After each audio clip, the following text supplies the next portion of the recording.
Hey, everybody, and welcome to another episode of today's SOPP. Thanks for joining us again for our election coverage every Friday. Today, we have our guest with us, Shane Kelly, who's running against Tim Freeman, position 2, if I'm not mistaken, right?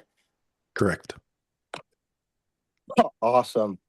I've seen Tim Freeman around in Douglas County politics since, well, I'm 24 now, so 24 years. So, can you give us, this is just going to be kind of a broad basic at first until we hammer down onto the real meat and potatoes on it. So, can you tell us a little bit about yourself, Shane? Yeah, my name is Shane Kelly, running for position 2 against Tim Freeman. I live in Douglas County in Myrtle Creek. Moved here for the same reason a lot of people move here, the beauty of the landscape, and was able to get a home here. So now I call this place my home. I grew up in Southeast Idaho on a ranch. I My work history was in the construction industry. I started as a laborer and went into the trades as a carpenter. Eventually moved on to start my own business. And I currently am still running that business as a construction designer. So I design homes, like commercial buildings, things like that, agricultural. And I also sell cabinetry through that business. I utilize a factory outside of Salem that uses timber products from the Pacific Northwest. Um, and I've been doing that since 2018. I've had a few other businesses in there. My educational background is in business administration. I went to college in Columbia Gorge Community and Central Oregon Community College, studying business administration. I ended up dropping out, not getting my degree because I had the opportunity to start my own business and figured that that would be the best route for me. So I started doing that. Once I moved here and kind of saw how the county is performing, some of the decisions they're making, like defunding our libraries, selling off parks, things like that, really got me wanting to get involved with the community more. I currently serve as the president of the Myrtle Creek Library Board. I volunteer for a few different nonprofits, serve as treasurer for the Everyday Needs Network, and work with communities throughout the county to help people access resources. So I love to call this place my home. It's beautiful. I've never been to a more beautiful place in the entire world, so I'm proud to live here. Well, and I'm appreciative to have you as a neighbor. I think you and all the other candidates here, there's been a lot of naysay about how long you guys have moved here. But frankly, you guys are wonderful additions to the community. Without you guys, we wouldn't be growing. We'd still be in the same terrible place. So, I appreciate you coming out. My next question for you is, you mentioned the libraries as one of the reasons you decided to kind of get involved in local politics. Once one of the reasons you decided to run against Tim Freeman, and this was the election you decided to come out for. Honestly, just the way that he's been in that position of power for so long and nothing has gotten better. He defunded libraries in an effort to balance the budget for the county, and that has not happened. So we've sacrificed such a valuable asset to our communities, not just our young people, but seniors and families that utilize the libraries for things other than books, that libraries have evolved to be almost like they're a community hub. And seeing that get defunded and taken away from our communities is truly saddening. So I was overwhelmed with pride in my community that people stepped up and got the libraries running on a nonprofit status. But that still is not an excuse to allow things like that to happen. And that really made me want to do more and see a change happen in our communities. And the best way for me to do that is to step up and take that challenge on. Awesome, and I must applaud you. I've been seeing a lot of your work. You do exceptional work with the libraries, and Douglas County's public library system has made national news before because of our refusal to fund it. So I applaud you on your mission to really step up on that. Over in Reedsport, it was also a big deal. When they started the city library instead of the county library. So I could only imagine the difficulties it was. So going back, let's see. So let's let everybody we've had on this show has brought up their three pillars before. What's the things they're going to do, how they're going to accomplish it. So can we get their just your three pillars, and then we're going to start hammering down on those afterwards, Yeah, or even absolutely. more, My three frankly. Well, my three fundamental pillars that I really want to focus on is economic diversity. That one being just the key point of just about everything else follows in suit once we have economic diversity. So that one being number one. And then accountability and transparency. We just don't see any accountability in the commissioners at all. I've watched other podcasts that they've been on, and it constantly is shoving accountability off of them and blaming someone else. And I don't think that's right. They've been in positions of power for far too long, more than most term limits would allow. And they still cannot take any accountability for the failures of the county.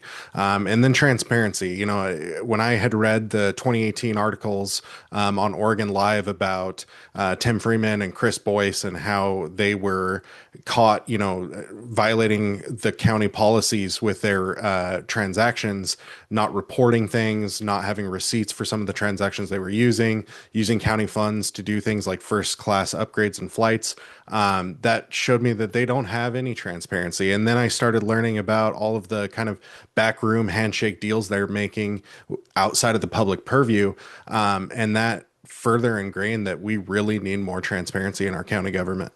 Yeah, and just for clarification, you're talking about their trip to DC that was reported on Oregon Live and that stuff like that, just for everybody. Yeah, not just that, but also, Tim Freeman going to the adult club in California with the other Republican candidates that were with him, that most of them resigned out of being caught doing something like that. And Tim Freeman didn't do that. Taking that riverboat excursion while there was a wildfire going on and spending, I think it was like $200 on meals without any receipts for those itemized. I think those kind of things really just show that there is a huge lack of transparency. Well, I'm sorry to keep up on your other pillars, but that's actually new Yeah. information to me. I really didn't know he got caught at a gentleman's club. That is Yeah. hilarious. Wow, my Yeah. And God. yeah. And I had read there was calls for, resignations, and most of the others had resigned that were caught. But Tim Freeman did not. Oh, that's hilarious. We'll touch on Yeah. that subject later down the line. But what's some of your other pillars? Really focusing on just that economic development, I think is my number one spot. Ensuring that we expand beyond just our reliance on timber. The timber industry is a keystone part or cornerstone part to our local economy. Forestry, there's tons of jobs that we can have in forestry here because we do have such a plethora of timberlands in Douglas County, but we rely on them so heavily, and it's the only real industry here. When people lose their jobs in forestry or they lose their jobs at the mills, they have nowhere else to go. We have healthcare, we have retail, we have food service, we have hospitality services. But when you lose your job at the mill, you can't just translate those skills over to one of those other industries. You essentially have to start over. So if you've been at the mill 5, 10, 20 years and you lose your job, you can't take those experiences in industrial machinery or safety and regulation with kind of that industrial setting and then translate that over to retail or hospitality. So these people, when they lose their jobs, like we're seeing in such mass numbers, they have nowhere to go.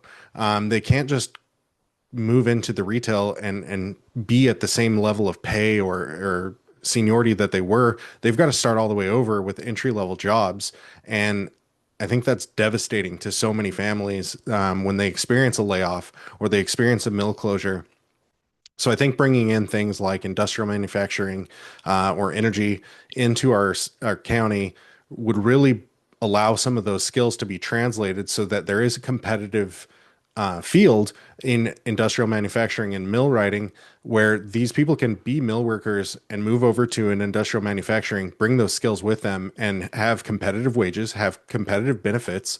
And we just don't see any sort of investment by the county to invest in certified shovel ready sites to bring in industrial manufacturing or value added wood products. And we have all of those resources here to go ahead and start a value added wood product industry here. But there's no investment by the county. And I think that's truly a disservice to our communities. And I have to appreciate you because you are, I'd have to say, a really smart person, and you come up with so many great ideas for economic diversification because I know that's just one of the ones you've come up with off the top of your head. And if you know, since that's just your main topic, let's talk about that a little bit more. So let's what's some of the other ideas that you could, because you know that's one of the hang up everybody has is, you know, everybody talks about economic diversification as a armchair, you know, oh, we always need it. But how is the real meat and potatoes done? You know, we were out on, we talked about that, but I also know you were also talking about land use in a couple of your other posts. So, you know, what's some other ideas you have for the county? Focusing on that economic diversity, some of the other things that we could do is look into like geothermal energy. We have geothermal activity within the county, and that activity could yield an energy production site through geothermals. A survey would need to be done. Our county has not done that. So I think that's a huge missed opportunity that if there is geothermal activity that could yield an energy production, we should be looking into that. It would be, a renewable energy source that's not going to take up a huge footprint, but could create tons of jobs. Where I grew up in Southeast Idaho, we our industry there really was some agriculture and nuclear energy production or nuclear waste disposal. That's not nuclear waste or nuclear energy is not an option in Oregon currently. So we need to look at other ways we could produce energy that are going to be environmentally friendly, are not going to have a huge footprint to take up a ton of land to produce a very low amount of energy. We see novelty energy production like solar and wind, and those things, while they do create some jobs, they have such a large footprint and they just don't produce enough energy to make up for how much space they take up and how many resources they utilize. So geothermal is a great option. So if that is something that we could do a survey on and find if that's a viable solution to create an energy industry here, that would also create more jobs that have that translation with industrial manufacturing or industrial millworking, where these people can go in, they already know how to maintain machinery, they know how to be safe in an industrial setting, they have the skill set and the experience to work in those industries, and so it would create more of that competitive drive, so that we would see both people that are still working in the mills and in new industries succeed as that kind of lifts everyone up when we have some competition. Yeah, exactly. Speaking of capitalist influence in our community, you know, so what is some of the one? I'm going to open up the floor for everybody's questions. One, because I just saw Larry's question. My apology if I kept it too long. How will Trump's cut baby cut change to the local economy? You know, how does that make you feel? You know, I hear they're doing some ONC land changes and stuff like that. So, you know, that's a good question. What is your opinion on that? We did see that our senators did pass some legislation to improve the numbers that we'll see from ONC lands, but that's still up in the air whether that federal logging does take place and at what scale. If it is highly efficient, just clear cutting forests, we'll see a quick burst into our economy. But if that's not invested into our communities well, all of those funds are just going to go into the government coffers, and a lot of it's going to go to the federal government. We won't see all that much. And so I would like to see more investment in jobs to doing that. Andrew Rosales had brought up a great point about perhaps doing things that aren't so high efficiency, but create more jobs. If we do proper forest management, we go into the forests, we, thin where it needs to be done without clear cutting everything and letting everything die beneath in the understory, which is just going to create more of a fire hazard than anything, and takes away our resources for a quick gain. We really need to see long-term gains. I don't think that just clear cutting those forests is really going to give us any long-term benefit. I think it'll, in the long run, hurt our community once all those resources are taken out. There's not going to be anything for our grandkids if those forests are just replanted with monocultures of Douglas fir. I worked with NASA to get a tree brought in, which is a moon tree that we have planted near the library here in Myrtle Creek. And when I submitted that, we talked about Douglas fir, we talked about the forests here and why it's important. We talked about the original astronaut that started the moon tree program. He was a smoke jumper in Douglas County, and he took Douglas fir seeds with him into space. But when I got news back on what tree we had been selected, they decided that Douglas fir was not actually going to survive here long term. Even though we're in Douglas County and Douglas fir are everywhere, they ended up sending us a sweet gum tree. So when we look at those kind of things, it's concerning that we are doing these monocultures that are for quick gains and we're not seeing any long term investments. One other thing, on the side of the what we're going to do with trees and the checkerboard and what what they just recently, the BLM just recently closed, a public input about the environmentalists I talked to that have a lot of experience and knowledge in this area with the old growth trees, particularly. They are saying it's too, our environment is at that past that tipping point, and there's no better value for those trees but to stay trees growing Right, because of the carbon sequestration, and right, the impact on the watershed, right? With the big trees, when they're through that. So at some point, I think it's even more critical than just to do the diversification of the economy. And I'll just throw in there in the 1990s, I worked for Umpqua Community College and coordinated a program, and it was during the height of the displacement of timber jobs in Douglas County. And you're absolutely right. The real big challenge that I saw that was real hardship was not just you don't transfer easy skills. You're not going to go into most medical field professions that pay the jobs that pay well without a lot of retraining. Some you may not even be qualified for. We did a lot of GED training. Back then people often did not even have high school diplomas as mill workers because it was the highest paying job and you didn't need to have one. And I'm not criticizing that. It's just the reality and probably is to this day. And what we also saw is those other jobs that you speak of, those retail jobs, do not pay for the most intents and purposes what a mill job paid. They didn't have the benefits. They didn't have the retirement. There's a lot of people who lost their homes in the 1990s because they lost their jobs in the timber industry and couldn't retrain easily. So I think that's critical to find out what is going to pay and that balance with the environmental well-being. yeah. Well, So and Yeah, and I think having an industry that can compete with the mills as far as offering competitive wages and competitive benefits will end up having those mill companies have to increase their wages and increase their benefits to stay competitive to get those employees. So I think having that competition, even though there may be like a partnership between a mill and a value-added wood product manufacturer, it still drives that competition in the labor force to increase wages and increase benefits, which helps everyone. So even those that are going into the mills and they don't want to work in industrial, it still helps them and the people that have been there a while. That way, they don't have to change. They can still get those competitive wages when the markets are compared.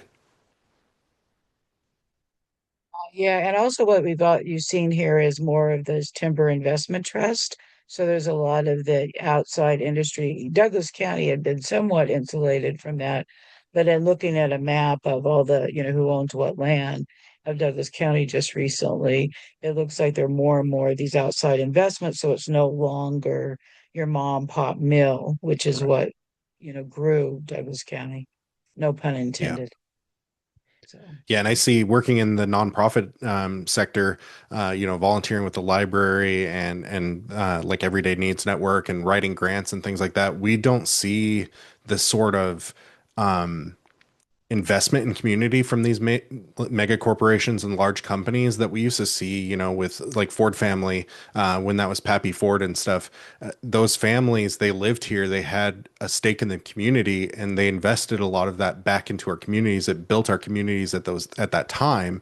But now, as those have progressed into much larger corporations where profits are what's the driving force, we don't see those investments. It seems like there's a lot less incentive to give back to these communities, and so we're losing a lot of that. I don't know if you know about Alice, which I never remember the entire acronym, but it's a study that has been, that's been put out for years now by the United Way, started in New Jersey, and it's looking at, the economy. Douglas County is at 50% of the people are, in that Alice range, which includes poverty, the traditional poverty.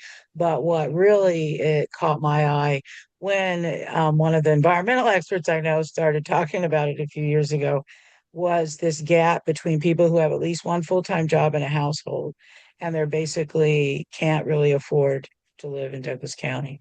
And that has to be, fixed. That's one of those things that is critical. And you look at all the other problems we have, but I don't want to hijack your thing, but the Alice data might be helpful in your campaign, because it kind of breaks down, you know, why this is, and a lot of it is attributed here to the timber industry because of Yeah, just relying on the timber industry. yeah, and we see, by my estimations, with the most recent layoffs at the mills and the loss of like the grocery store and bank and drain and a few other businesses that have closed throughout the county, I think we're sitting at second highest unemployment rate in the state. So I see people that are critical of the state say, oh well, Oregon is bad for businesses, and it's, this rhetoric that somehow we are just a symptom of the state, but we are an outlier. I mean, we are second highest unemployment rate in the state. There's a reason for that. Klamath, I believe, is the highest, and then us, and then the next few are quite a distance from us. So seeing those numbers, it really truly reflects that it is a leadership issue within the county. We have no excuse to be this high of an unemployment rate. The state can't be at blame. We have to look at what's happening locally that's driving that. We have the same resources that our neighbors to the north and south have. We have I-5, but somehow we're so highly unemployed, and I think that's because our county does not invest in anything but timber for the industry, and flogging that same dead horse has really not done us any good.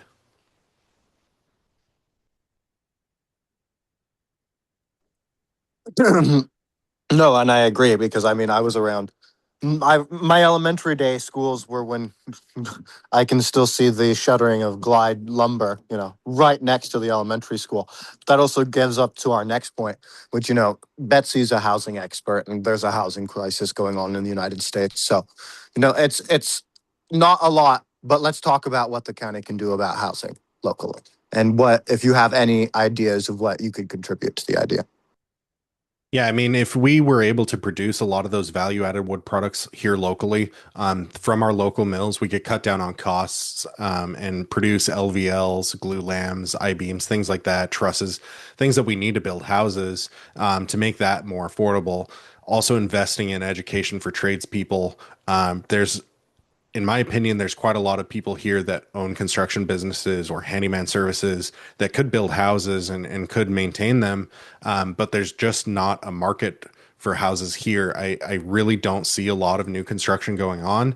I actually have to leave the county for work. My business is located in the Columbia Gorge, and I drive up there to work, because there's just not a market here.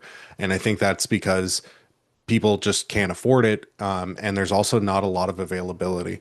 So when we look at that, the county can change some of the zoning. There is some zoning changes that can be made to R1 to create middle housing, things like duplexes and triplexes.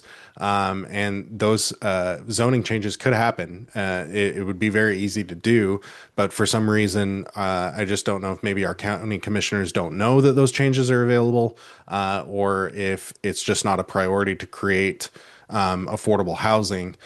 And with the most recent push to zone RT20, for some reason they think that 20-acre lots are a better option to focus on, than zoning for things that people here could afford. You know, I can't afford a 20-acre lot. I don't know anyone who can, that lives here. It's going to be attracting people from outside of our area, bringing in people from California or ultra wealthy people from elsewhere to come and buy 20-acre lots. And that may be great temporarily for those landowners that are selling, but I don't see a benefit to the average citizen in Douglas County. Well, and let's also talk about how the bigger scheme of this could also be used by corporations, because you're right, the 20-acre parcel land, especially when it goes up to Lubba, is essentially things under 10 acres, I believe, can be used as a tax shield.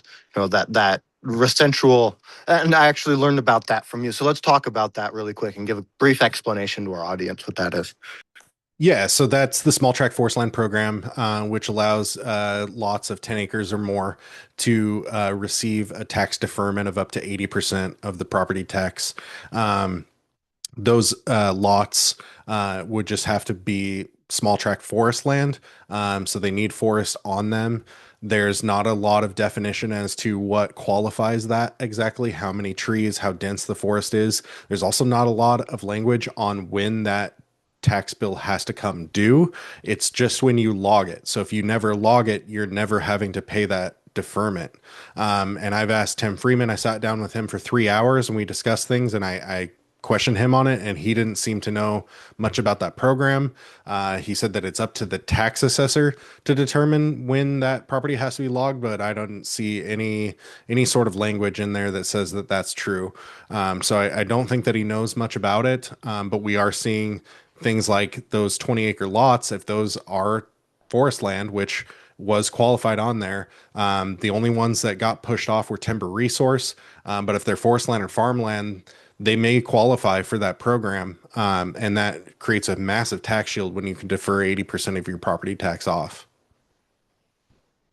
100%. It's ridiculous. Yeah. There was a question in the audience, and I'm sorry I didn't get to it earlier, Larry. But what is your plan to make the Cow Creek tribe a major partner in the county? The dialogue needs improvement in the long term. Absolutely. I mean, the tribe has been here longer than any of us. This is their land. They should have a say in how it's managed. They should be consulted on just about every decision we make with the land, especially the forest land, the rivers. These hold cultural significance to them, so they should be addressed, and they should have a seat at the table at every discussion. I 100% agree. Betsy, do you have any more questions really quick? Can you hear us now, by the way? Yeah, no, and I spoke. Yeah, I had to change my headset. I'm hard on headsets. So uh so no, not on the issue of housing, other than, one of the things I have heard county commissioners claim is that county commissioners don't have any real say so on some of these things. Now, I agree that, Luba, right, has to, approve, these plans, which I think that we have to have a balance. And over the years, the housing activists and environmentalists really didn't talk much, right? And there wasn't this, although to me it's always been a natural connection that, you make the most energy efficient housing and, the least costly housing as you can to provide basic housing for people who need it. Um, but one of the things that I think Kevin and I were talking about is the role that people in the county commission as lobbyists, right? Their ability to affect, change. So how do you see the role in that regard, in regard to stuff like housing, fixing some of the housing problems we have, since you're in Yeah, the it is. construction industry? For sure. It is true that Oregon does have some of the strictest land use laws in the country, but we can lobby to change those. We see the commissioners going to DC to lobby for other things, but most of the time it's to lobby for timber, which you know they've done it over and over and over again, and we're not seeing any improvement. So it's time to focus on things that matter to the people that live here, that are going to make real changes in their lives. And I think that lobbying for eased restrictions on construction is going to be one of those key things.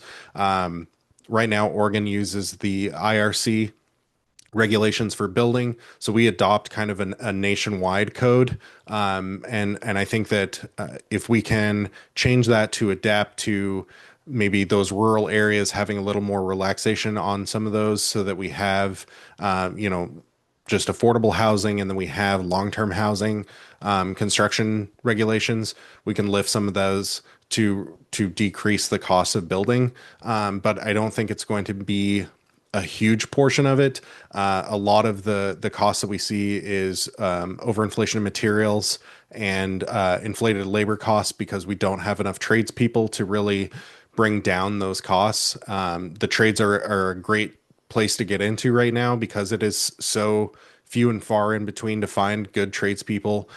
They cost quite a bit of money. I make more than the average person here, but I'm having to leave the county to do that. So that's unfortunate. But I would love to see more people in the trades. I would love to see investments into our youth, to create trade programs for people to be here. But we also need to have an industry that will utilize those jobs so that we aren't training young people to leave the county.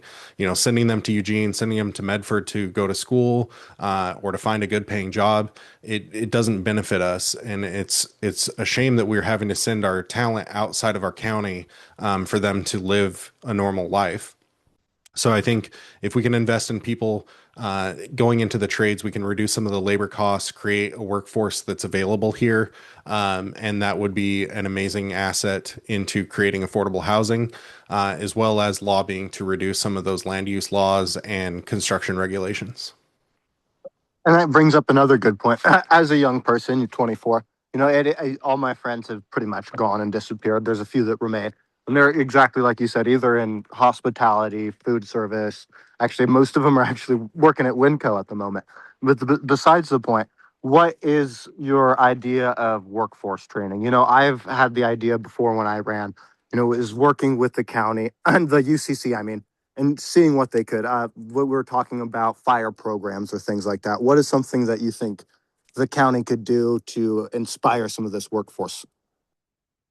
Yeah, I mean, if we can kind of change the culture of super high efficiency as far as removing resources from our forests and go towards a more efficient, or sorry, less efficient, but more careful practice in forest management, doing thinning rather than clear cuts, maintaining the understory to ensure that those plants are healthy and not going to create a fire risk. I would say that the majority of people probably don't understand how a forest works or how the health of a forest is impacted when you do a clear cut. A lot of the plants that live in the understory are not used to direct sunlight, and that huge burst of sunlight when you clear cut will kill everything under there. And so we could train people in forestry programs to maintain our timber roots, but at the same time, going into trades, when I was in high school, we had a construction program where we built houses. So each class would work on a house. So the school would purchase the lot. We would build the house from start to finish. I mean, absolutely everything, doing the concrete work, doing the electrical, plumbing. We would have local companies come in and oversee the work and sign off on everything. And then once that house was built, we sold it. It didn't make a huge profit. It was an affordable house. And then we used those funds to go to the next one. And we would do a whole neighborhood. We would go house to house, lot to lot, and build a house. And then that's where I learned a few things, that I wouldn't be able to practice on my own because, I wasn't in a family that had an electrician or a plumber. Trying to get an apprenticeship is pretty difficult because there's not a lot of options for that. So it was a great intro into some of those things and it gave you a skill set.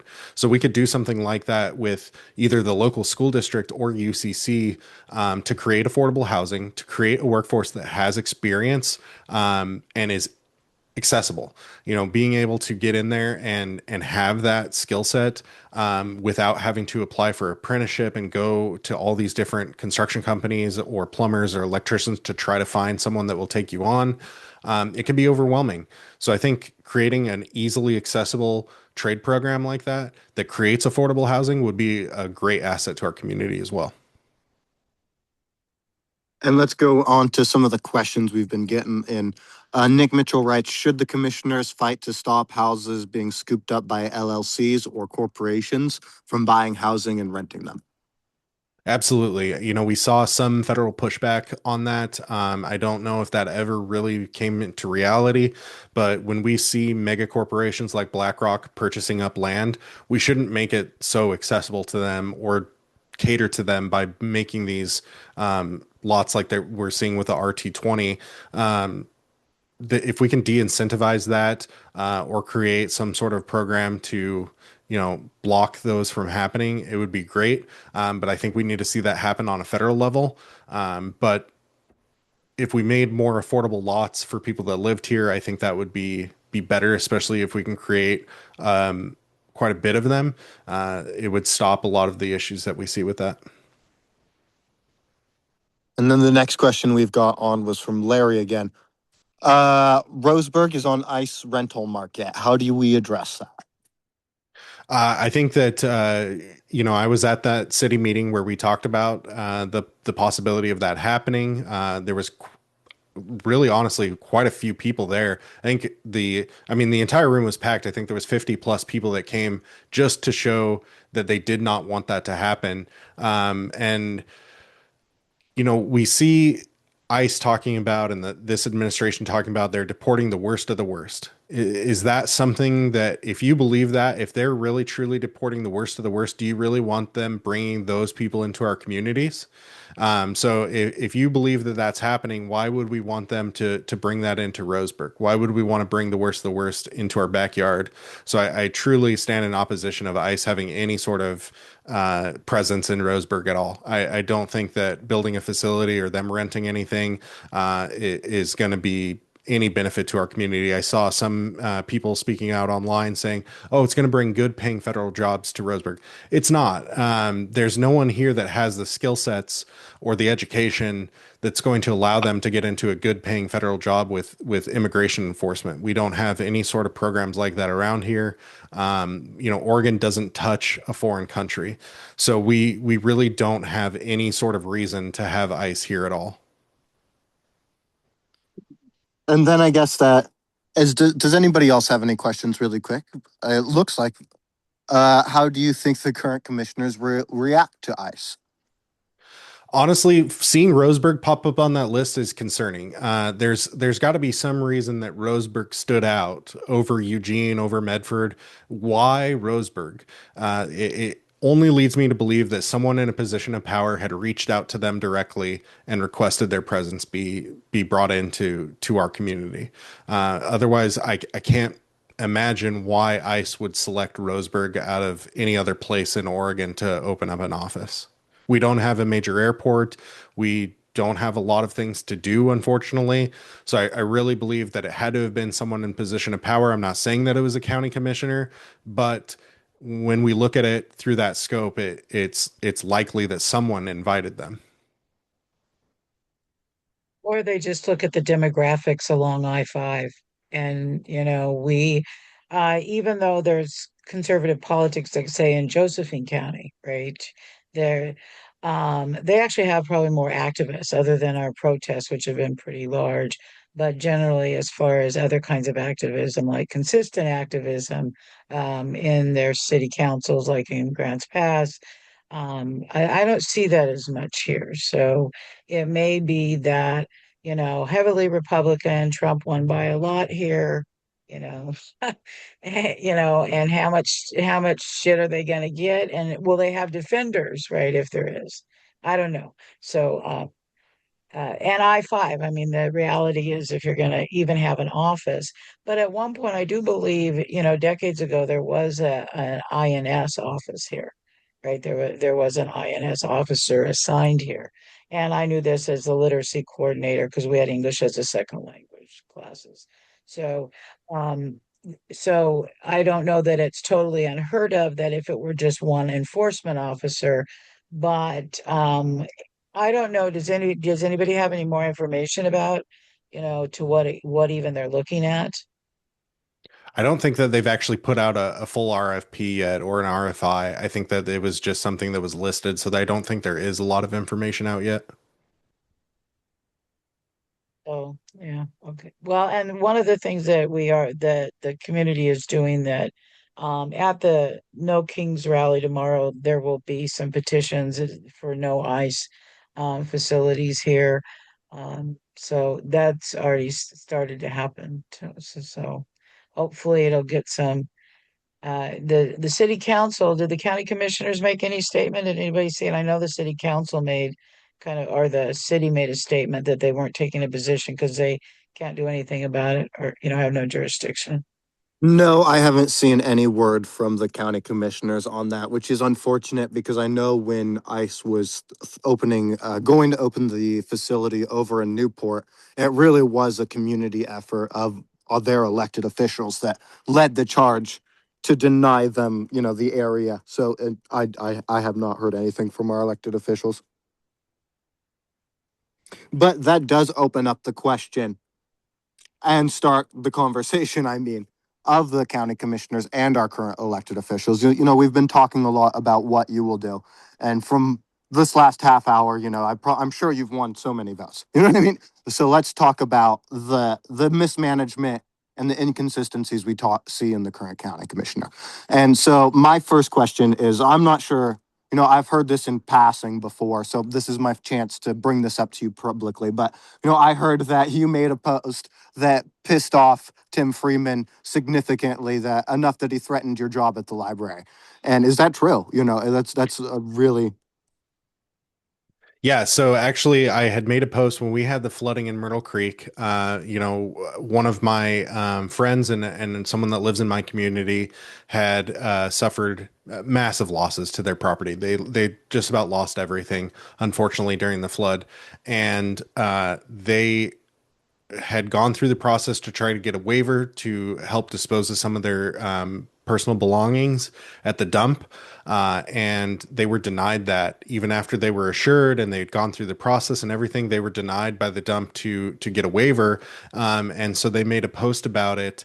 And the county commissioners, Tim Freeman and Chris Boyce, both came on there to defend her not getting a dump waiver and went on to blame her for trying to abuse a system or something. And Chris Boyce said, well, she has the means to pay for it herself. Why should we give her a dump waiver? Not knowing anything about the situation, they weren't down here helping. We were left on our own to try to take care of some of the damage. And I was outraged really at seeing those comments from an elected official telling someone that they have the means, so they shouldn't qualify for a public program to help alleviate some of the stress and the financial damage that they're going to go through by losing all of their belongings in a flood. It was just disgusting. So I made a post about it, and I said, it's time to vote them out. And at that time, I was working with the Riddle Activity Center, actually, and not the library, as their advisor for their construction as a project coordinator. And Tim Freeman, because of that Facebook post, approached a member of their board to complain about me for posting on my private Facebook page months later. I mean, he had to have dug through dozens of posts that I made to try to find that, and then brought that up to the board. And he may not have said that he wants me fired, but that was what the board had and the executive director had interpreted. And they also were holding a $300,000 grant over our heads, essentially. And it wasn't until they finally had removed my access to the Facebook page and kind of, cold shouldered me out of the job, and just kind of pushed me to the side. Just a few days after they removed me from the Facebook page, that grant came through, which may be coincidence, but highly unlikely because I've heard a few different stories that this has happened to people where they've been, their boards have been approached and their jobs were threatened by one of the commissioners for being critical of their behavior. Well, then I guess we'll trade stories some more. You give me yours, I'll give you mine because I've also got some stories, and one story I'll give you is I was recently going through a Reddit where they were talking about Chris Boyce. And apparently, a young man about my age, 24, he said, and this was only posted a couple weeks ago, started a tire shop in Roseburg. I would have known about it because apparently he was denied all his permits because Chris Boyce was bullying him out of the city. And he created a big stink about that. I don't even know him. I can't tell you his name. This is an anonymous source essentially, which as news reporters like to use all the time. But this was a story. Look it up for yourself. It's on Reddit. I feel for that young man as a person in this community who wants to start a business, who wants to do better and do all these things that all these good old boys can cold shoulder you out of these things. You know what I mean? It's a terrible excuse of elected democracy. And I know Betsy can look back farther in our community and tell us, there's been some questions that have been raised, to say the least. Yeah, there's a reason that Chris Boyce doesn't talk to me, but I'm not going to take the time to share that. It will be shared before the election. We just have we'll revisit history, so he gets a. And I'm good at documenting history, so be forewarned. When you get in that seat, and I start emailing you, I'm going to keep them as long as you're a public servant. So, and I actually recommend that if you're having any kind of, dialogue with county commissioners that may not be cool, you probably want to do it in writing and not have too much verbal communication with them anyway. But Absolutely. so actually on the broader issue of this, that's one of the concern that I have. I've been a, advocate of government transparency and accountability. And so, what kind of things do you have? So this is one of those things, what happened to you, not talking to me is far less serious than threatening your job. And, even, and shame on whoever's on that board. And they're getting government money, and I'm not sure that's copacetic for them to do. I'm just saying. So, but in this day and age, it doesn't matter. But what would you do differently? I mean, from your assessment of watching them now, and now you've been going to county commission meetings, right, and have all that, how do you think that a commissioner should interact with the people who live here? Well, I think the biggest thing for me that I've noticed is you're a public servant, and these people that are incumbents, they seem to act like we owe them for every single thing they do, every proclamation they write, every single thing that they can pat themselves on the back for. They expect us to stand and clap for every little thing they do, but they don't allow us to make public comment. Every criticism is met with some harsh retort to that, and they just act like we are lucky to have them, even though they're cashing the checks that we write, and have no problem increasing those wages that they make with being able to vote on their own raises. So truly, I think that listening to the people and respecting them because they are the reason you're there, and you should be a servant to the people. So I would rather give up my time and money to serve these people of Douglas County with respect and with humility and dignity instead of treating them like they're serfs.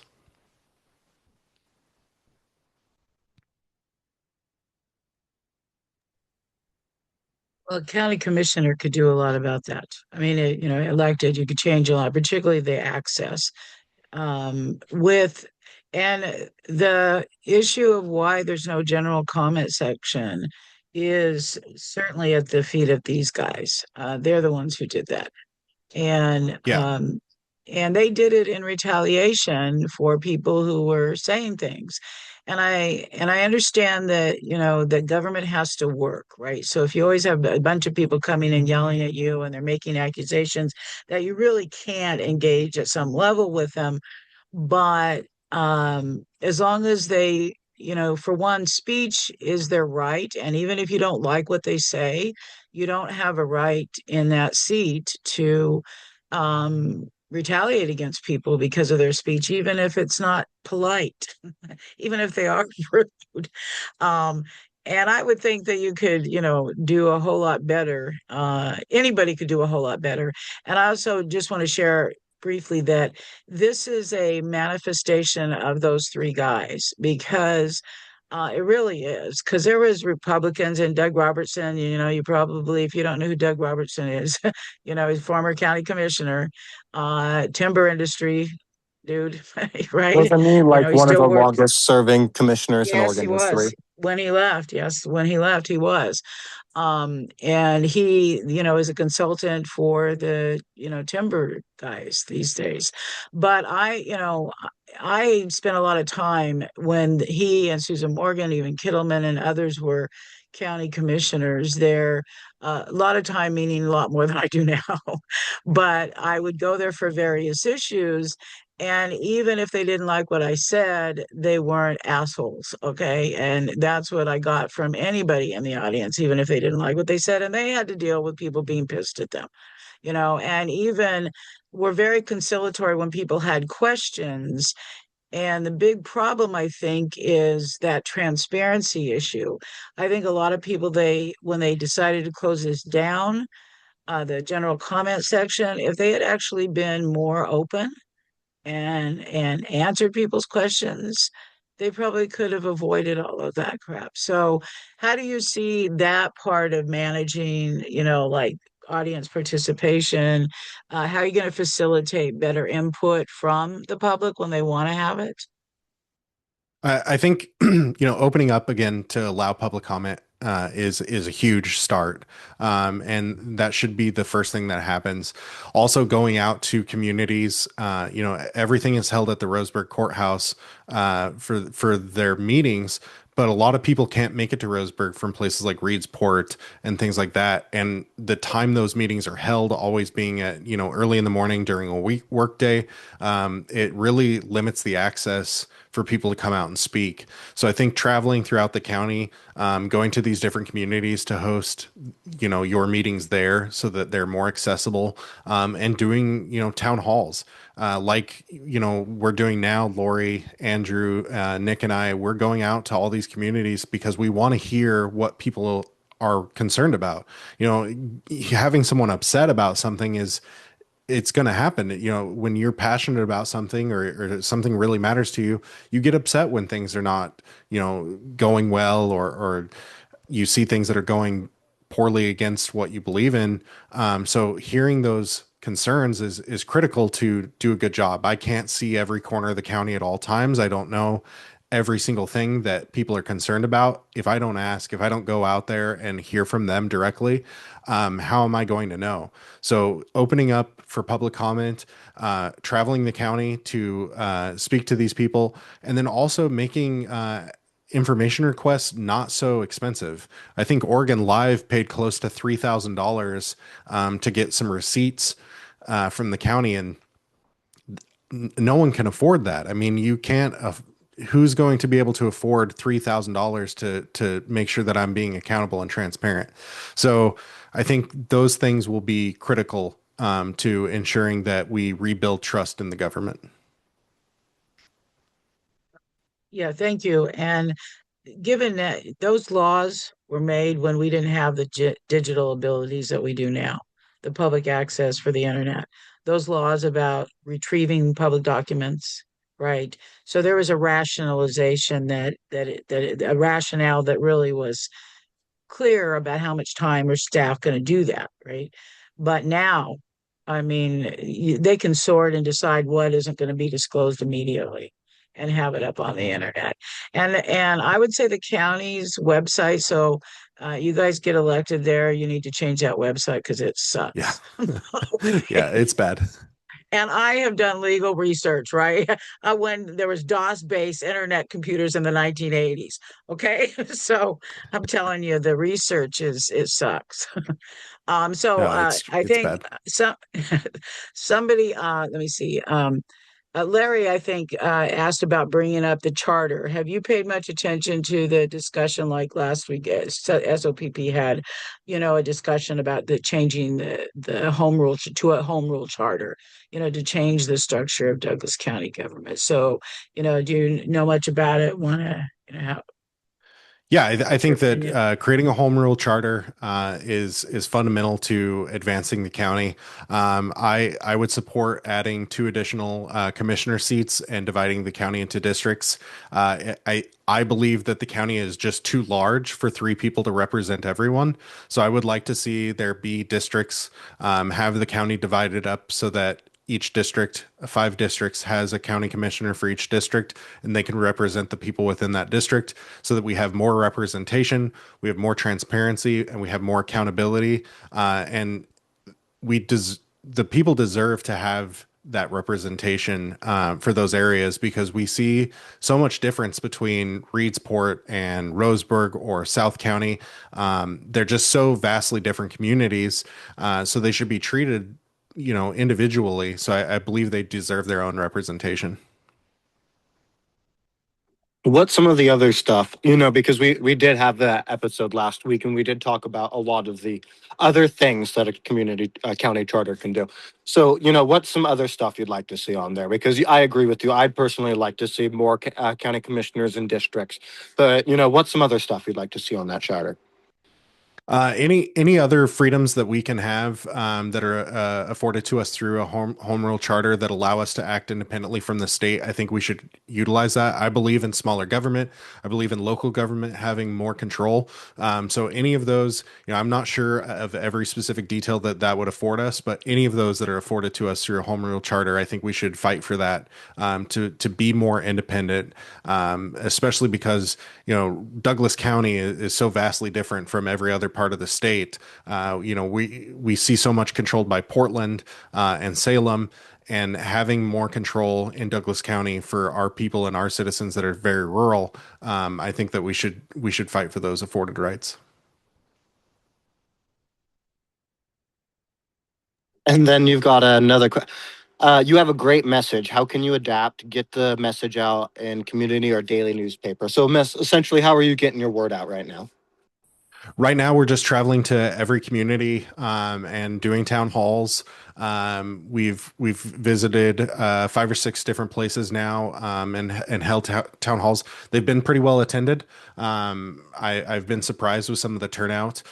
So we're trying to do that. I'm grassroots, so I'm doing this with what I have, and it may not be very much, especially compared to what some of the incumbents are spending to try to get their names out there.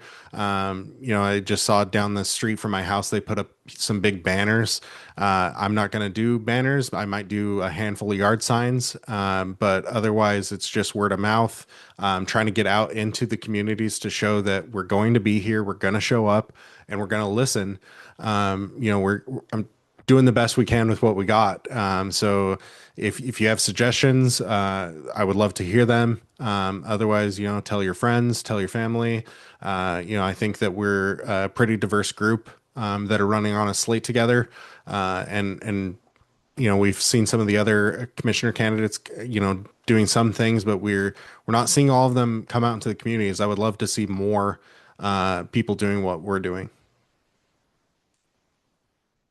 And I have to applaud you guys. You guys are doing a great job, reaching at the community and going to these places and having these town halls and willing to have these discussions.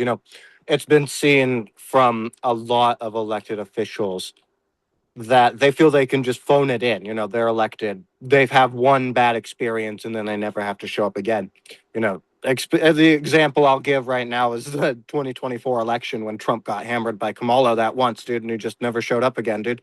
But also, it's a shame because back in when my aunt Rita Harris ran for county commissioner, and there was more dialogue in the county before COVID. There was it felt at least a little bit better. And now it feels worse because as I understand it, there's been many opportunities for them to kind of meet you or have some sort of debate or a forum, and that there hasn't been.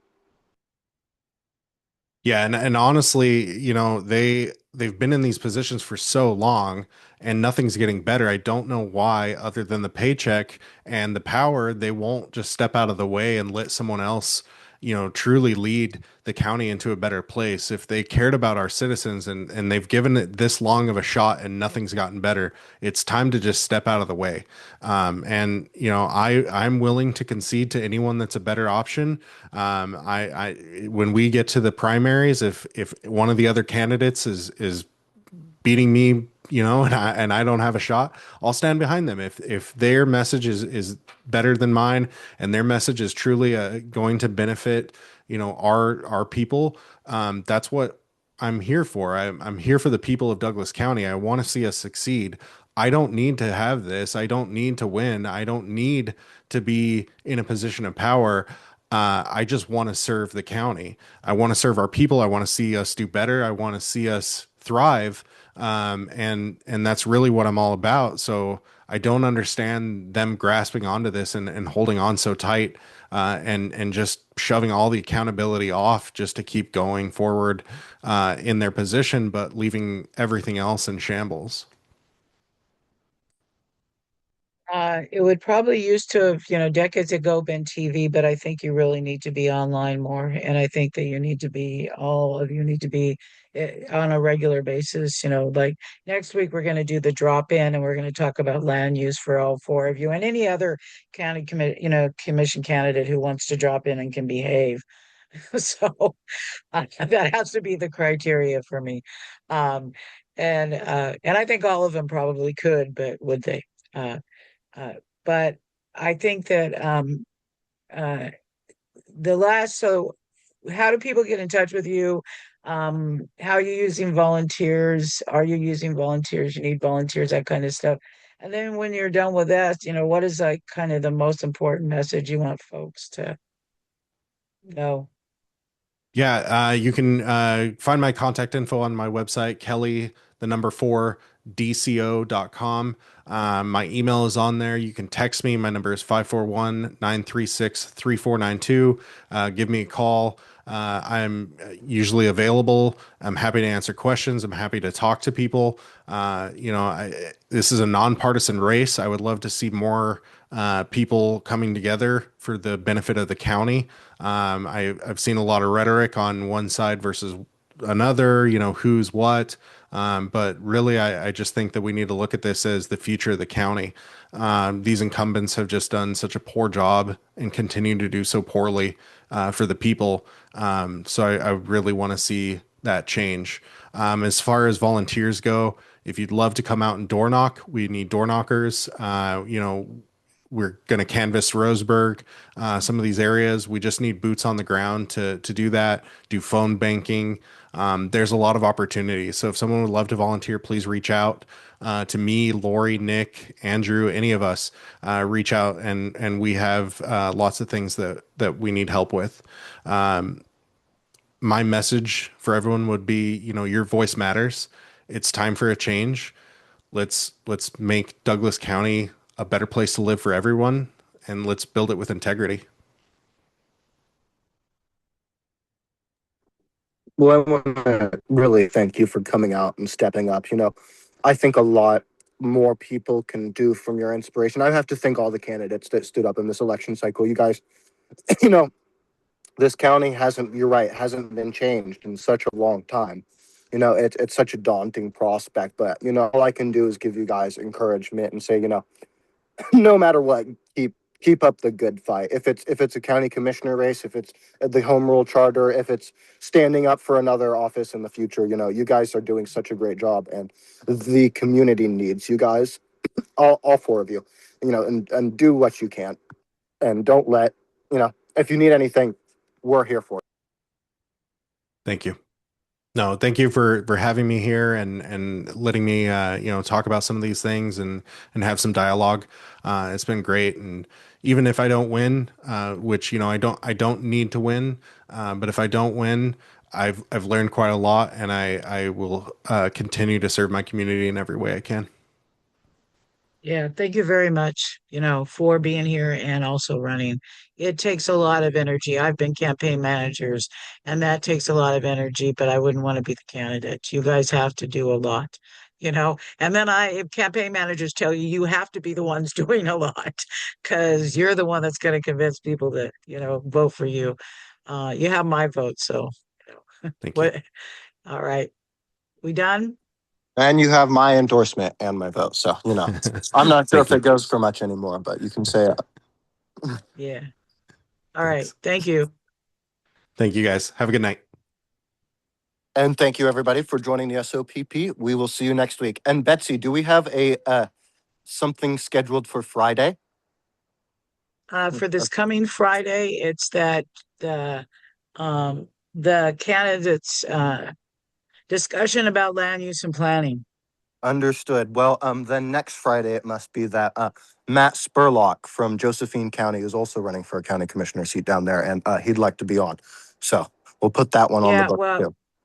yeah, it won't be next Friday, but he could jump into our discussion about planning, but we'll Yeah, figure it out. exactly. Understood. I was All just right. letting you know.